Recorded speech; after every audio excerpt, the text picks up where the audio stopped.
Hi, welcome. My name is Elizabeth Hayden from Women Well Wellness, and I am here because I want to share the I Am Discourses with you. So, we're going to start with Discourse 1.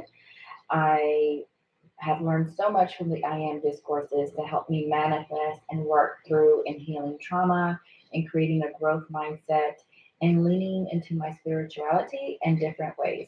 So, here we go. Let's get started with Discourse 1. The I Am Discourses by the Ascended Master Saint Germain.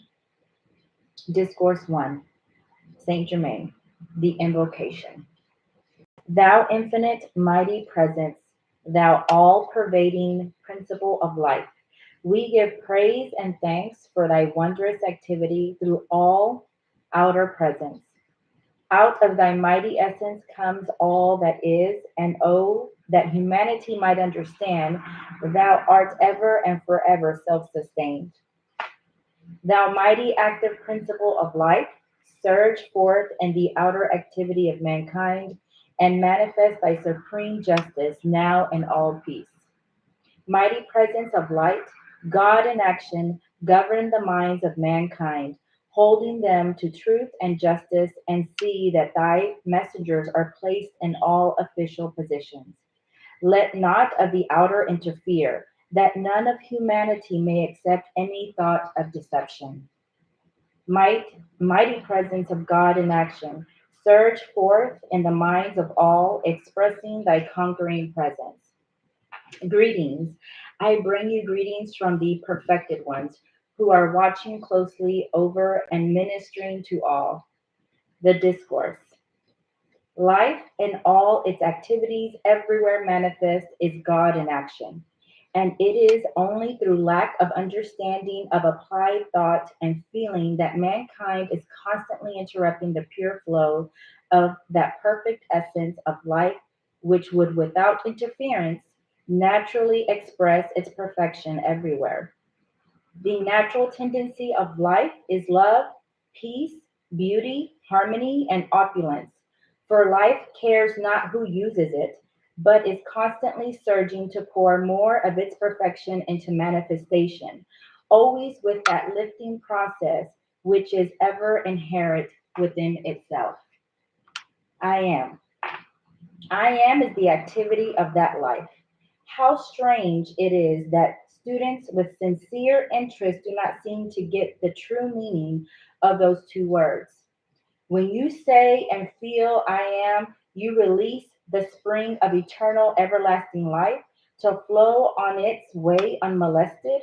In other words, you open wide the door to its natural flow. When you say I am not, you shut the door in the face of this mighty energy.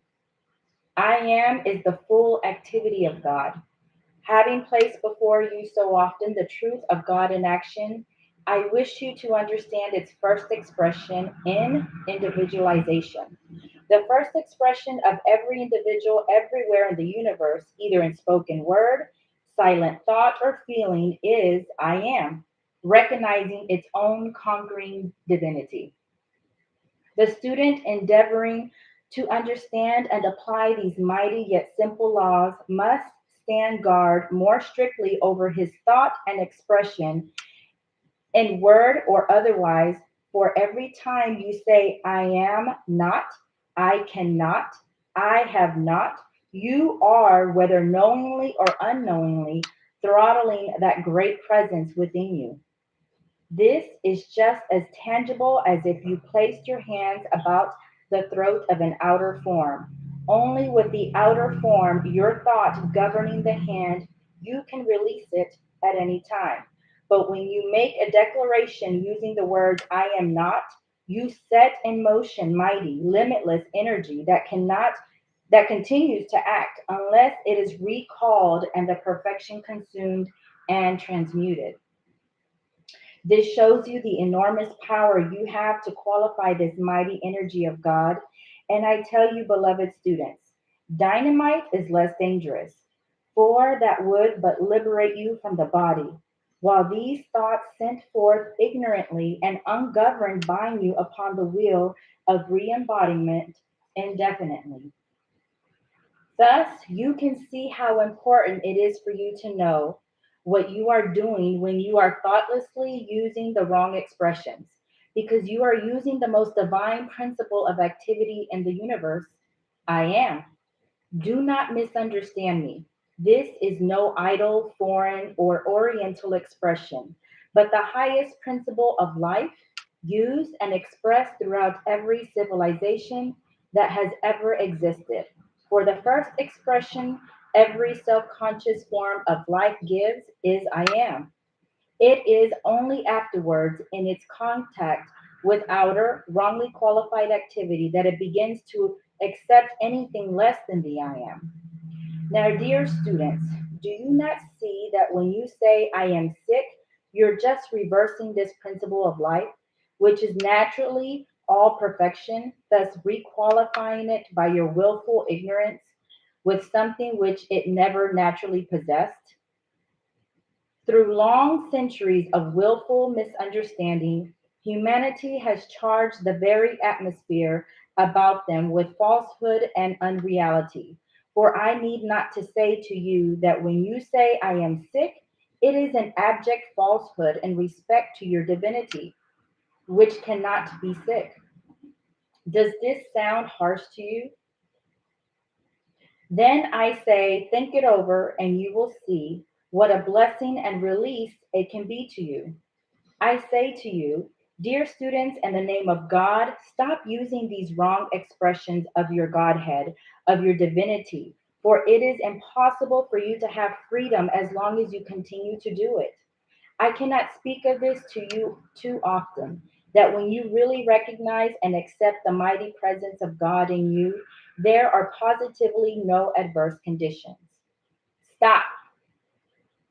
I say to you, giving power to the outer conditions, persons, places, or things in the name of God. Every time you find yourself starting to say, I am sick, I am broke, I am not feeling well, instantly reverse. My apologies. Instantly, well, let me start over again. It says, stop. I say to you, giving power to the outer conditions, persons, places, or things. And in the name of God, every time you find yourself starting to say, I am sick, I am broke, I am not feeling well, instantly reverse this fatal condition to your progress and declare silently with all intensity of your being, I am, which is all health, opulence, perfection, happiness, peace, and the power to recognize perfection in yourself and everywhere else. When you think of the expression I am, it means that you know you have God in action expressing in your life. Do not let these false expressions continue to govern and limit you. Continually remind yourself I live, move, and have my being, all outer expression in the full opulence of God, made manifest every moment. I'm going to repeat that again. Say to yourself, I live, move, and have my being and all outer expression in the full opulence of God, made manifest every moment. In thus reminding yourself of this invincible, unconquerable presence, you keep the door open for its pure, invincible essence and intelligence to weave into your outer expression that wondrous perfection. I plead with you, dear ones, everywhere. Do not continue to use these wrong expressions, thinking that in some hocus pocus way you may slide past reaping the result. It simply cannot be done. Many of you know that they use the branding iron on the western frontier as a recognition of ownership by the ranchmen. So great is my desire to have you recognize and hold fast to the active presence of God in you that I almost long for a branding iron to brand those words, I am, into your consciousness for constant use, that you could not be drawn off the recognition, acceptance, and the use of the mighty, glorious presence of God, which you are. I trust that all who may hear or read these words will feel the power and the mighty conviction of this truth that goes with them, leaping into action wherever expressed. If at any time anything less than perfection attempts to make an appearance in your experience, declare vehemently that it is not true, and that you accept only God, which is perfection in your life, everywhere manifest. As long as you give way to accepting false appearances, you will have them expressed in your life and experience. It is not, dear student, a matter of belief or your part whether you accept these truths or not, but they are the law proven through long centuries of experience and are placed before you for your freedom. Awaken to the fact that your thought and feeling in the past have built, created the inharmony of your world today. Arise, I say. Arise and walk with the Father, the I am, that you may be free from these limitations. There is only one thing in this universe that can surround you with limitation, and that is accepting the outer appearance instead of the mighty active presence of God in you. The Western world likes to fool itself with the idea that it refuses to accept the ancient and Eastern idea of sorcery. In other words, the misuse of the spiritual powers. The worst kind of sorcery is being used in the political fields today that has ever been known in the history of mankind through the use of mental power wrongly qualified.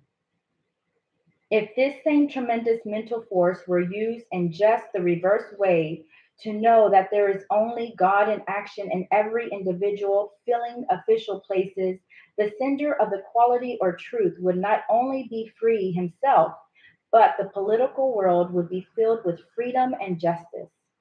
Then we would experience a natural world, a world of God in action, everywhere present. It is today as it was at one time in Egypt. Those who misuse the mental power are binding themselves to the rack of inharmony, embodiment after embodiment. Take the stand. I do not take on conditions from anybody or anything about me but God. Good, and I am always God commanded. You need to acquire the habit of stilling yourself. Sit down 3 or 4 times a day and simply sit still, the outer self. This will let the energy be supplied. Learn to command and control the energy in your body. If you want the energy still, be still. If you want the energy active, be active. You must stand up, face a thing, and rise above it. There is no other way. The student should watch in every way for habits and break them up. He should not have to be told, but must look within himself and uproot whatever is not perfect. This brings a freedom not possible in any other way. The holding on of old habits is just like wearing old, worn out garments. This student must not wait for someone else to think these things out for him. He must do it himself.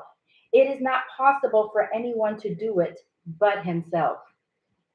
In this work and under this radiation, everything that it is latent in the individual is being brought forth to be consumed. Watch that the attention does not become fixed on the thing you do not want. It is perfectly ridiculous to keep recalling things which have not worked out. If you have built your limitations for centuries and can, by this attention and self effort, free yourself in a few years, isn't it worth it? Is it not marvelous? A humorous sense of getting away from a thing is sometimes the quickest and most powerful way of doing it. For a buoyant, joyous feeling releases this energy that many times enables a very wonderful manifestation to take place. If one will buckle down to brass tacks and call on the law of forgiveness, he can then consume all past creations in the consuming flame and be free. You must be conscious that the flame is the active presence of God doing the consuming. The freedom of God is here in action. When you have a feeling to do a certain constructive thing, go ahead, stick to it and do it if the heavens fall. Whether the manifestation comes now or not should not enter into your consciousness at all. Even when students only know a thing intellectually, they should not allow the mind to keep recalling wrong conditions when they know what this activity does to their success. It is unbelievable that people will not conquer this enemy in their consciousness. No student can ever gain the victory until he stops turning back to the old negative conditions he is trying to get rid of. The whole work of a teacher is to get some means and explanation over to the student of the activity of acceptance. What the mind accepts is that which the individual agrees with through his attention by letting the two become one. When the mind accepts and agrees with a thing or condition, the individual decrees it into the world. Whatever let the attention rest upon, you are agreeing with and accepting because through the attention, you have let the mind become one with it. If an individual were to see a rattlesnake coiled, would he walk right up to be struck? Certainly not. Yet, this is what students are doing when they let their attention turn back to their troubles. Such habits are only past momentum such habits are only past momentum given a specific quality. There are only two activities in life, and if you will not let the inner govern according to its plan of perfection, then the outer must. When a constructive picture is flashed to your mind, it is a reality. When you recall it as a mental picture and hold it again, it calls forth the reality. One can become so aware of his own God presence that at any time he can see and feel its radiance pouring out to him.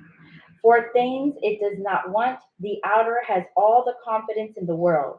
It is up to the student to compel it to have the same confidence for the perfection of God that it has for the imperfection of the senses.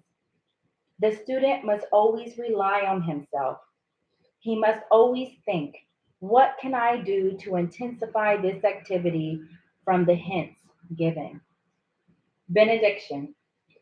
Mighty perfected ones, as we receive thy magic circle of perfection, as we receive and are enfolded in thy mighty opulence presence, O Master within, we accept fully that opulence made manifest in our outer experience and use. We give praise and thanks for thy wisdom in its use. We give praise and thanks that we have the full strength to accept only thy mighty active presence at all times and to refuse acceptance to anything unlike thee. Thank you. Until next time for Discourse 2. See you soon.